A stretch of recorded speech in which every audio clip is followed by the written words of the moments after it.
happening in Oz.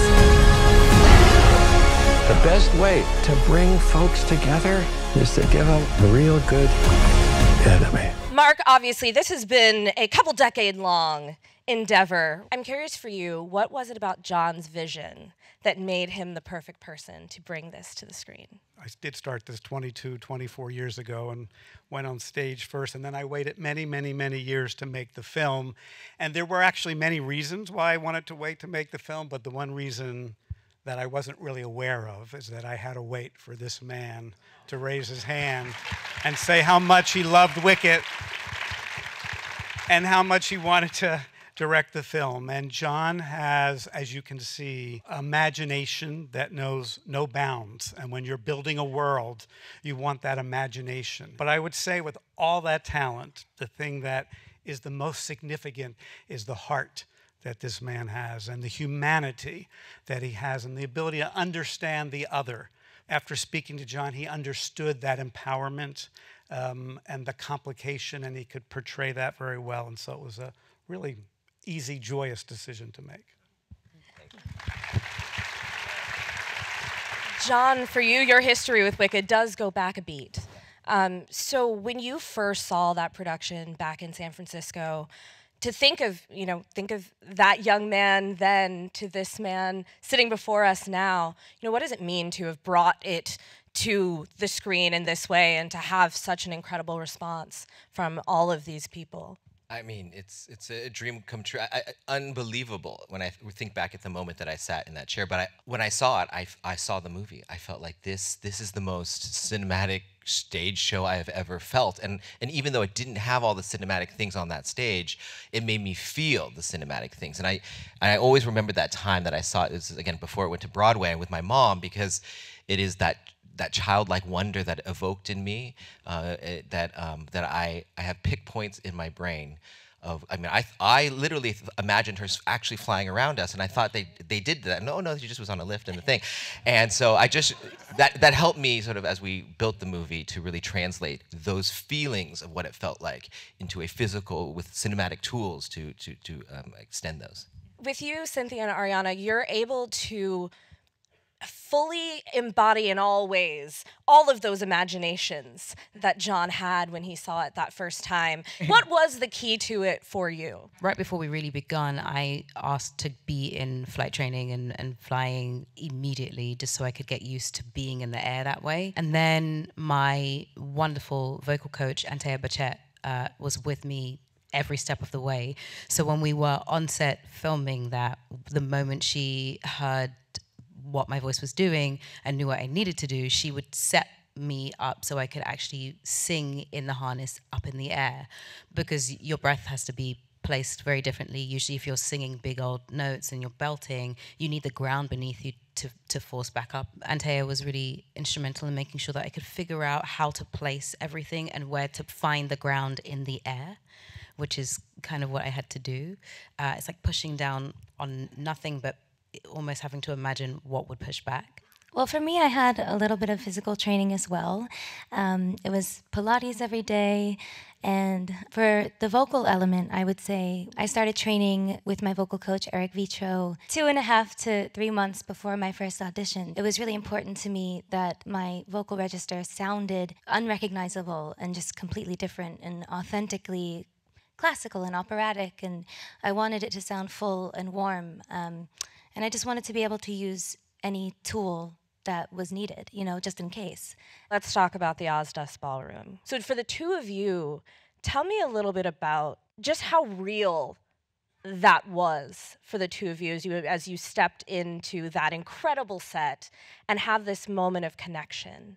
Our wonderful choreographer, Chris Scott, and Comfort Fudoku, and Will, I think Loftus, they choreographed a piece for me, and when I saw it, I was like, yes, but no.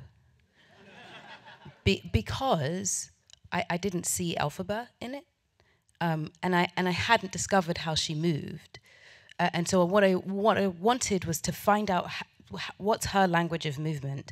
I didn't want it to feel like she doesn't know how to dance, she doesn't know how to move, she just understands movement in a very, very different way. And I knew that if she was taking the hat off and then having to put it back on, there had to be a reason for her to put the hat back on. So I asked them, well, what's the journey through this movement that expresses her loneliness, her want to take up space, her hurt, and the challenge to Glinda to see her as a full person, and then what is the journey to making sure that the hat over there belongs back on her head. I felt, because we know the hat is such an emblem, she had to imbue it with power. So that dance was both her owning the space for herself, calling out and asking for connection, and imbuing the hat with power.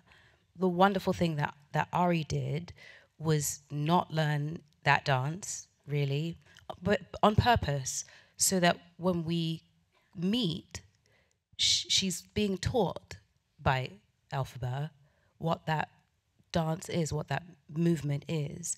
So they have to connect. They have to come together. Both of them take a risk in that moment, one to be seen and the other to learn. And then they finally see each other for really for the first time. That's where they really meet. I think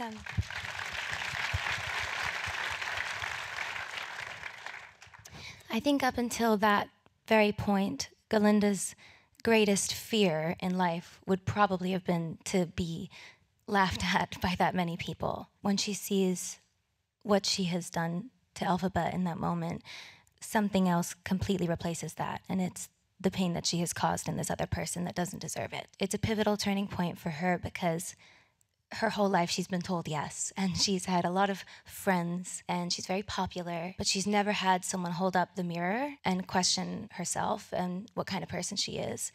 And in that moment, I think Elphaba does that for her, and they both make their first and only true friend. Alice, tell me about capturing that. I've known Jon Chu for 25 years. We met at USC Film School, and I shot his short musical there. I'm incredibly lucky to have such a long relationship with him, because when we start to talk about a script, all we talk about is emotion. And he also usually asks me what my goal is for a movie. And on this movie, I said, my goal is that it's the greatest love story between these two women, these best friends. So when we're here in the Ozdust, it is the heart of the movie. If this scene works, then the rest of the movie works. Jon always presents me with lots of challenges. And one of the challenges was that he wanted to cover Cynthia's close-up first, because he wanted her to walk down those stairs for the first time and feel people laughing at her, feel what it feels like to be looked at in that way. And then he also said, we're going to shoot 360 degrees, and it's 10 minutes long. And I said, are you crazy? We ended up doing 500 lighting cues during that sequence as we spin around her over and over and over again. And it took weeks of going in and refining it and refining it and refining it before we ever shot that scene. And so just to be the space for that performance to take place and witness that was pretty magical.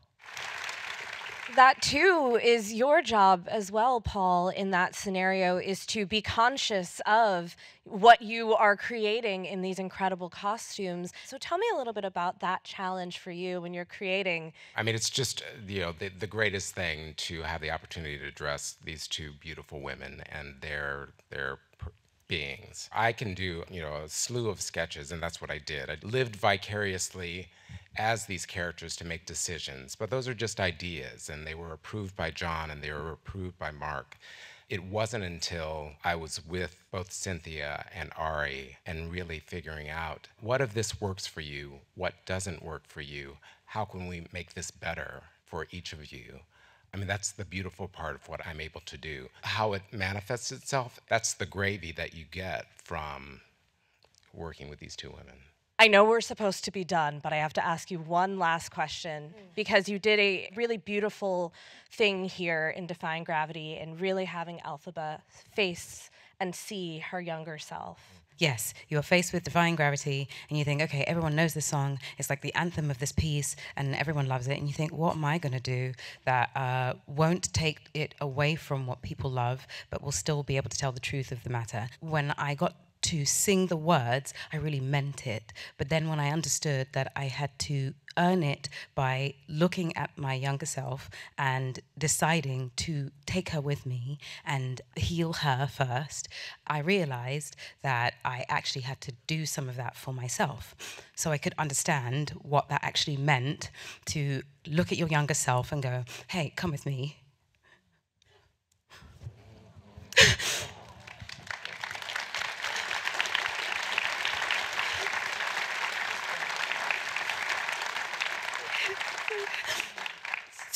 Sorry. So I could look at my younger self and say, come with me. We've done it, we're okay now. So that when we sing, I'm defying gravity, and nobody in all of us is ever going to bring me down. I meant it, because I could do it.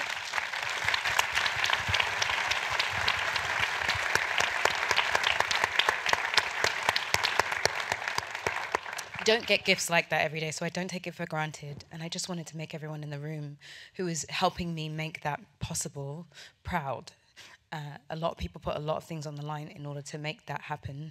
So I don't believe I did it on my own at all. I believe there was 100 people in the room doing that with me and defying gravity at the same time. So thank you for helping me do that.